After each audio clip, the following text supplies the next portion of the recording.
ओम शांति। 27 फरवरी 2026 के बाबा के मधुर महावाक्य।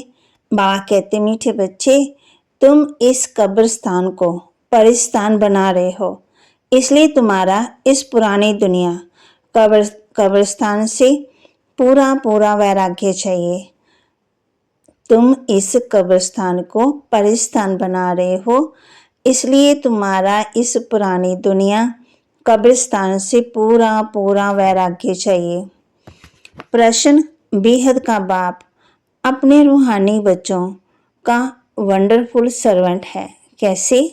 बेहद का बाप अपने रूहानी बच्चों का वंडरफुल सर्वेंट है, कैसे?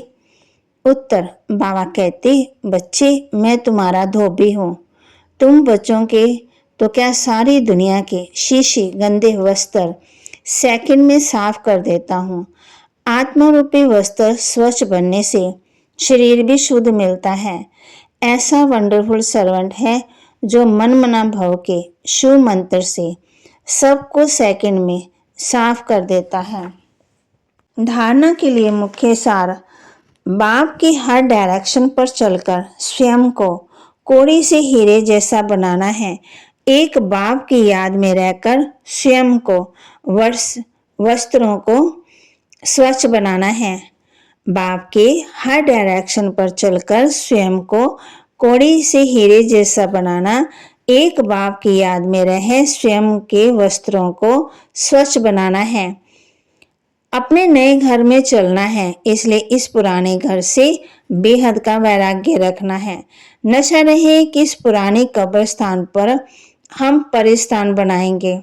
अब नए घर में चलना है, इसलिए इस पुराने घर से बेहद का वैराग्य रखना है।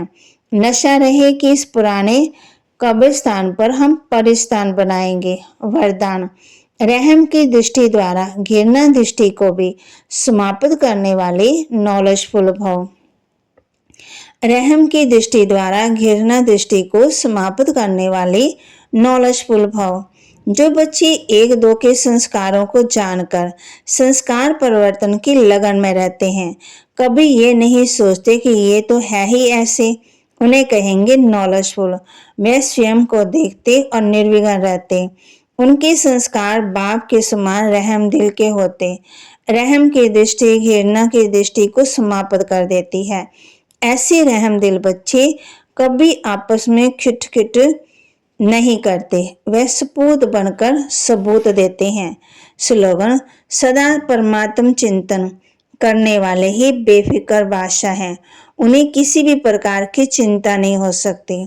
सदा परमात्म चिंतन करने वाले ही बेफिक्र बादशाह हैं, उन्हें किसी भी प्रकार की चिंता नहीं हो सकती। अव्यक्त इशारे, एकता और विश्वास की विशेषता द्वारा सफलता संपन्न बनो। स्व उन्नति और सेवा की उन्नति दोनों में एक ने कहा, दूसरे ने हाँ जी किया। ऐसे सदा एकता और दृढ़ता से बढ़ते चलो। जैसे दादियों की एकता और दृढ़ता का संगठन पक्का है, ऐसे आप रत्नों का भी संगठन पक्का हो तो संगठन की शक्ति जो चाहे वह कर सकती है। संगठन की निशानी का यादगार है 5 पांडव। तो बाबा कहते, ओम शांति का अर्थ बच्चों को बाप ने समझाया है। आत्मा का सधर्म शांति। शांति धाम में जाने के लिए कोई पुरुषार्थ नहीं करना पड़ता। आत्मा स्वयं शांत स्वरूप शांति धाम में रहने वाली है। आत्मा कहती है, मैं कर्म इंद्रियों के बोझ से थक गई हूँ, मैं अपने सधर्म में टिक जाती हूँ, शरीर से अलग हो जाती है, परंतु कर्म तो करना ही है, शांति में कहाँ तक बैठे रहेंगे। आत्मा कहती, हम शांति देश की रहवासी हैं, सिर्फ यहाँ शरीर में आने से मैं टौकी हूँ। आत्मा विनाशी, शरीर विनाशी, आत्मा पावन और पतित बनती। सतयुग में 5 तत्व भी सतो प्रधान होते, यहाँ 5 तत्व भी तमो प्रधान है। सोने में खाद पड़ने से सोना पतित बन जाता है, फिर उनको साफ करने के लिए आग में डाला जाता है। इनका नाम ही है योग अग्नि। दुनिया में तो अनेक प्रकार के हठ योग आदि सिखलाते हैं, उनको योग अग्नि नहीं कहा जाता। योग अग्नि ये है जिससे पाप जलते। आत्मा को पति से पावन बनाने वाला परमात्मा है। बुलाते हैं पतित पावन आओ। सबको पति तमो प्रधान बनना ही है। बाप को जब बुलाते हैं तो बुद्धि ऊपर चली जाती है, जिससे तुम वर्षा ले रहे हो जो अब नीचे आया हुआ है। कहते हैं मुझे आना पड़ता है। मनुष्य सृष्टि का जो झाड़ है अनेक वैरायटी धर्म का, वह अब तमो प्रधान पतित है, जड़ी जड़ी भूत अवस्था को पाया हुआ है। बाप बैठ बच्चों को समझाते हैं, सतयुग में देवता है, कलयुग में है असुर। असुर बाकी असुर और देवताओं की लड़ाई लगी नहीं है। बाप कहते हैं तुम डबल अहिंसक हो। आत्मा कहती है हम पतित बने हैं। तब तो बुलाते हैं हे पतित पावन आओ, आकर के हमें पावन बुलाओ। जब पावन है तब तो कोई को बुलाते ही नहीं है, उनको स्वर्ग कहा जाता है।